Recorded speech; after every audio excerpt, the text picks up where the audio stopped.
We are reading The Big Nap. In chapter 15, Chet was falling under the spell of the video game.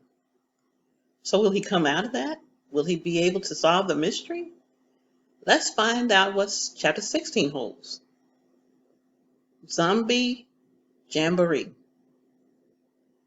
Fachoom! Something furry hit the video game and sent it flying from my hands. I blinked. Each eyelid felt as thick and heavy as a triple-decker whale blubber sandwich. Echoing through a tunnel came a strangely familiar voice. Hurry, hurry, hurry, step right up. The magic is about to begin. I blinked again. This time, my eyelids moved easier. My brain still felt like lukewarm oatmeal. It sent an order to my eyes. Like rusty wheels, my eyeballs obeyed. They turned left and saw a big furry butt. I knew that butt. It spoke again, clearer this time. Ladies and jelly spoons, boys and grills, prepare yourself for feats of presto digitation like you've never seen before. Her. A talking butt? My head wobbled on its neck like a broken down jack-in-the-box on a spring. Before me rose a furry back, a furry head, and above that, a ratty-looking top hat. I am the great Waldini, said Waldo, and for my first trick, I'll need 3 common objects. He grabbed a couple of video games from the limp paws of 2 mice. They blinked vacantly. Waldo plucked a banana from a nearby fruit bowl. His juggling was pretty pathetic. Twice, Waldo missed the banana and knocked some kid's cake flying.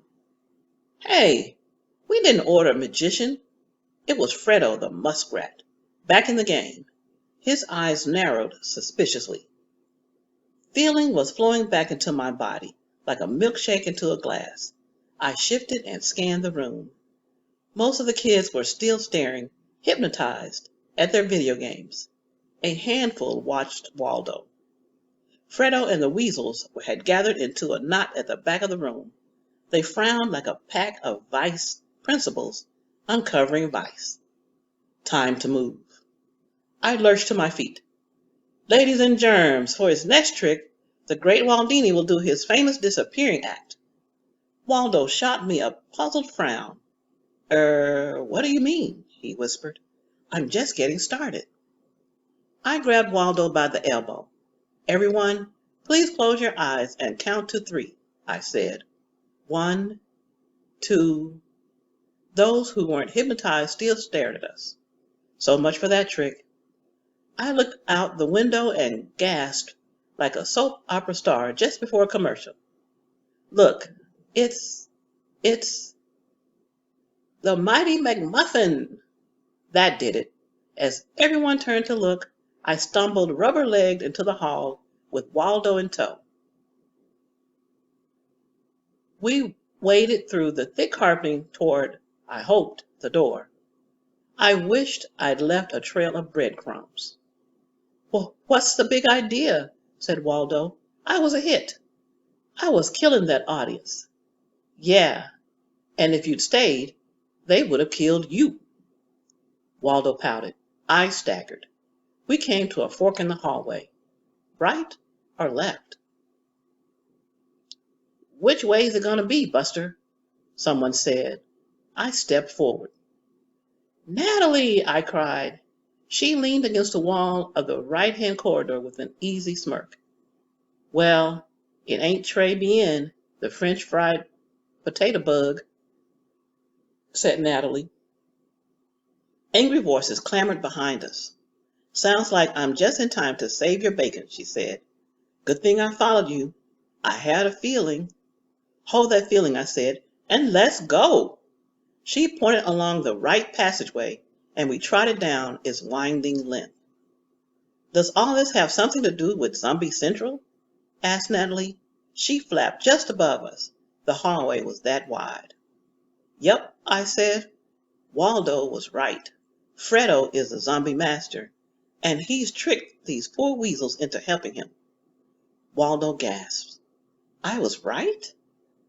They're using video games to turn kids into zombies, stealing their souls somehow. Me? Said Waldo. He grinned hugely. I was right. This ain't no time for ticker-tape parades, Furball. We gotta find the door, pronto. We skidded around the corner, woof, right into a tall weasel wearing a white lab coat.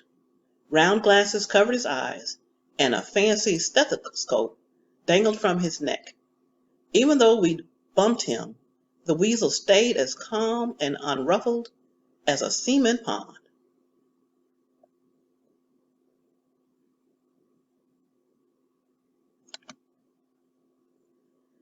Sammy's dad!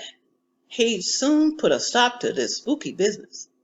Mr. Weasel, I said. That's Vazel, he replied in a voice smooth as fresh chocolate milk. You don't know me, but I'm Sammy's friend. He nodded and smiled. Indeed? Voices echoed down the hall, drawing closer.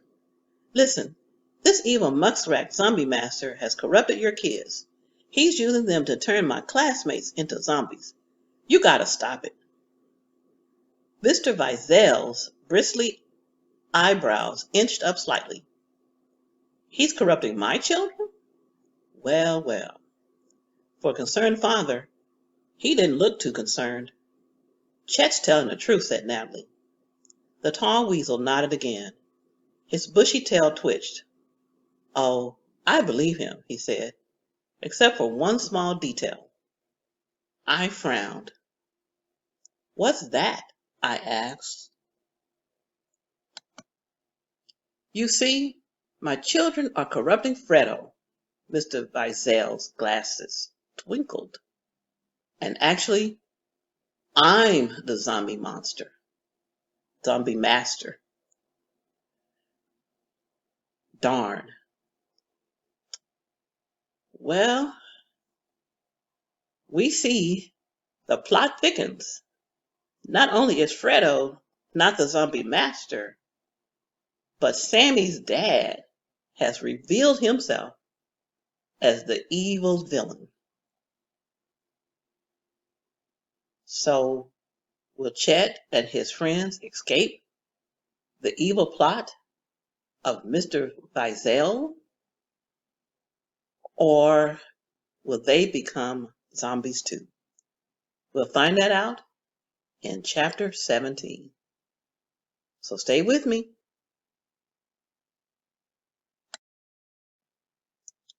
We are in the big nap. In chapter 16, we found out that Sammy's dad, Mr. Vizel, is actually the zombie master. Chet and his friends are now running for their lives. Will they be caught or will they escape? Let's find out what happens next in chapter 17. What's the hubbub, bub? He reached for us, grinning like Dracula's dentist on National Cavity Day. Behind us, shouts rang in the hall. There they are! Once again, my gecko reflexes saved me. Almost before I could think, I found myself halfway up the wall, scrambling out of reach. The tall weasel tried to follow, but he slid back down the smooth surface and landed with a thump. Oh, bother, he said. Natalie flapped airborne. In the confusion, Waldo slipped past Mr. Vizel and trucked on down the hall, top hat and all. Our pursuers appeared, the big muskrat and several weasels.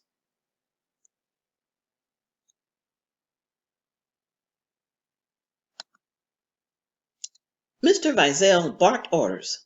Fredo, Shy, and Sylvester, he said, go get that, whatever it is. He pointed in the direction Waldo had taken. The muskrat and two weasels trotted off. I climbed farther up the wall. Natalie perched on a nearby chandelier. Sheena and Santiago, said Mr. Vizel, go fetch the zombies. Sammy, you stay with me. Natalie raised an eyebrow. Shy, Sylvester, Gina, and Santiago, she muttered.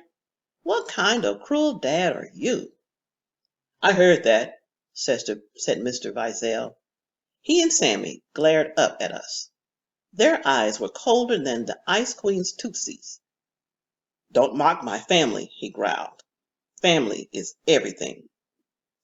So, said Sammy, the great detective and his partner, caught like cockroaches in a roach motel. Ha, I said, you haven't got your hands on us yet. I sneered at him. I can give good sneer when the occasion demands. You're quite the little actor, Sammy boy. I almost fell for it. Mr. Vizel rubbed his paws together. Enough chatter. Soon I will steal your immortal souls, so you might as well surrender and make it easy on yourselves. I crawled farther up the wall, away from Natalie. The weasels followed. If we're making things easy, I said, then why not tell me why you're turning Emerson Hickey into Zombieville? The tall weasel chuckled. Why not indeed? He said. We're actually doing the parents and teachers a service. I snorted. A service? Sure, every mom wants her kid to grow up to be a zombie. It's the good old American way. Every mother wants her child to listen up and do well in school, said Mr. Vizel. And zombies are very obedient. Yeah, I said, they obey you. I edged farther down the hall. Weasel father and son stayed with me. We just ordered them to study hard, help their teachers, and be nice to their parents, Sammy said. Our little group had wandered away from Natalie. She shot me a question with her eyes. I gave a small nod. So, I said to Mr. Vizel, you're doing some kind of community service, eh? That stinks like leftover Junebug casserole. What's your angle? Mr. Vizel smoothed the fur on his sleek belly. Well, there's no flies on you. I blinked. Of course not. I eat 'em. I mean you catch on quickly, said Mr. Vizel. Yes, this community service, as you put it, does turn a tidy profit for us. You see, well-behaved children earn healthy allowances. I sidled a little farther down the hall. Then I heard it. A strange, shambling sound coming from beyond Natalie. And well-behaved zombies give their allowance money to you, I said. Precisely. And now, I must ask you to. One last question, I said, for old time's sake. Where's the magic talisman that powers the video games? The shuffling drew closer. It sounded just around the corner. Mr. Vizel glanced at Sammy. They laughed. Surely, said the tall weasel, you don't expect me to spill all my secrets like some third-rate villain in a Hollywood action movie. You were doing pretty good so far, I said. Why stop now? I glanced back toward Natalie and saw the source of the noise. A small zombie army had just rounded the corner, stepping stiff-legged with hollow, haunted stares. Go, Natalie, I shouted. Get some help. I'll keep these mugs busy. She launched herself from the chandelier with one last worried look behind. Natalie flapped over the heads of the zombie crew, heading for an open window somewhere. I turned my attention to the gang below. It looked like about 40-1. Not good odds, even for a muscle-bound action hero. And I was no action hero. The gathering crowd included a stupefied Mina Mo. Great. If I didn't cure her zombiehood, I wouldn't even get paid for this creepy caper. But then, why worry about pay? With a hall full of hostile ghouls before me, I eyeballed the group. I was safe, as long as there weren't any wall-climbing lizard or frog zombies on hand. Mr. Vizel surveyed his gang. You, and you. He pointed at 2 chameleons and a tree frog. Go fetch that gecko. Uh-oh. Time for this gecko to exit. Stage left. Well, that's the end of our chapter. It seems that Chet is in even more trouble. Will he get out of it? We'll find out. And stay with me for the next chapter.